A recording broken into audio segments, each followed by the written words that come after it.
verir. Başlayın görün. 5 dakika, 3 dakika vaktiniz var. Tez olun.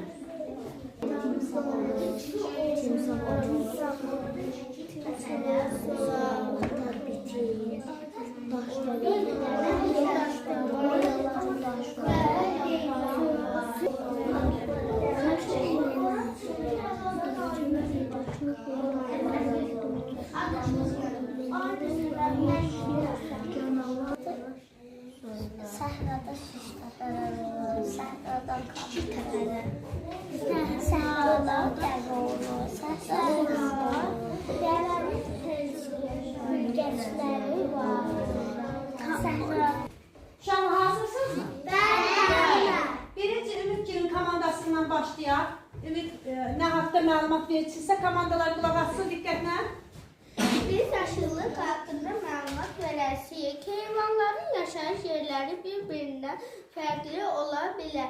Məsələn, su canlıları, suda balıqlar, delfinlər. Delfinlər yaşayır. Məsələn, sizin canlılar, hansı canlılarınız var? Bizim meşədə yaşayan canlılar, maral, ayı, şir, canavar, quşlar əsasən meşədə yaşayır. Onların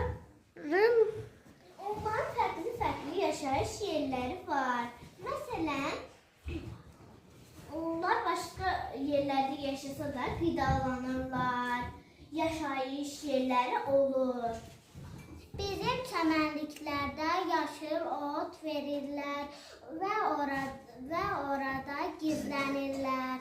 Və çəmənliklər yaşıl otlardan ibarət olduğuna görə oranın da öz yaşayış heyvanları var. Yəni bunlar otların arasında həşəratlar gizlənərək nədir düşmənlər özlərini qoruyurlar. Həm də orada qidalanırlar. Yaxşı. Xəzər sizin komanda təqdim eləsin şimdi. Biz indi səhra haqqında danışacağıq. Səhranın da özünə məxsus canlıları olur. Məsələn, dəvə. Dəvənin 2 hülgəci və 1 hülgəci olur. Səhrada hava çox isti olur. Orada kaktus yetişir. Orada su olur. Orada küçük təpələr olur. Bəs heyvanlar ən çox Xəzər nə ilə qidalanır? Heyvanlar ən çox kaktusdan Qidalanır. Yaxşı. Bəs suya dözümlü olan heyvanlar hansı heyvanlardır? Dəvə olur. Suya dözümlü olan dəvədir. Yaxşı. Ayxan sizin komanda təqdim eləsin işin. Dənizdə bəzi heyvanlar olur. Onlar burada balina, delfin, suyla olur, sola. Otlar olur, insanlar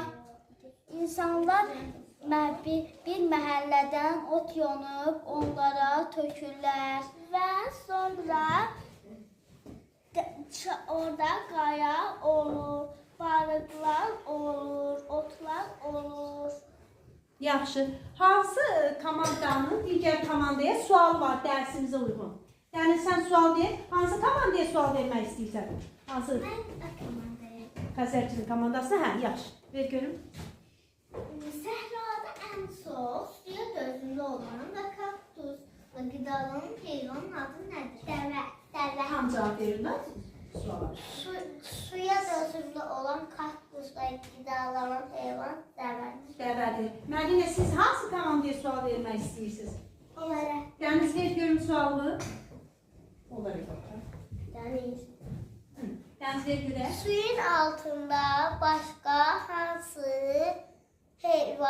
dəniz heyvanları yaşayır? Timsah. Balıq. Sonra.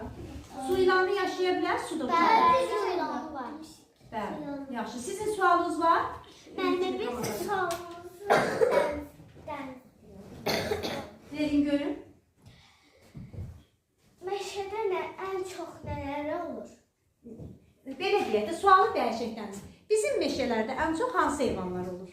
Bizim meşədə ən çox hansı heyvanlar olur?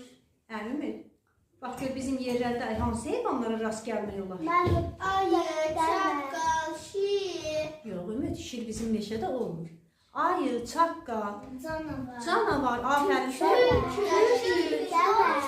Dəvə yox qızım.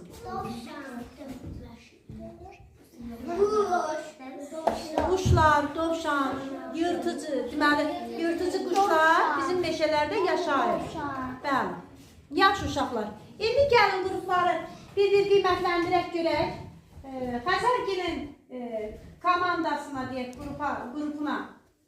Ümid neçə səviyyəli qiymət verərdiniz? Neçəni səviyyə verərdiniz? 4-cü səviyyə. 4-cü səviyyə. Sonra Ayxangilin komandasına neçəni səviyyə verərdiniz? Biz 4-cü səviyyə. 4-cü səviyyə. Siz Ayxan? 4-cü səviyyə. 4-cü səviyyə. Yəni bir-birinizdən razı qaldınız. Eləmi? Yaxşı, keçin yerlərinizə. Yerlərinizə keçin, tamam şeylər qalsın yerinə. Uşaqlar, deməli evə tapşırıq. Nə olacaq? İnternetdən araşdırma. Təbiət haqqında, canlılar haqqında araşdırma aparacaqsınız. Kim ən çox dəniz heyvanlarını çox sevirsə, dəniz heyvanları haqqında araşdırma aparar. Kim meşə heyvanları, meşəni çox sevirsə, yəni belə deyək, bizim bölgəyə uyğun olan, yəni xarici ölkəyə yox, Azərbaycanımıza aid olan meşəmizin, meşə bölgələrinə aid olan heyvanları haqqında məlumat aparsın, araşdırma aparsın.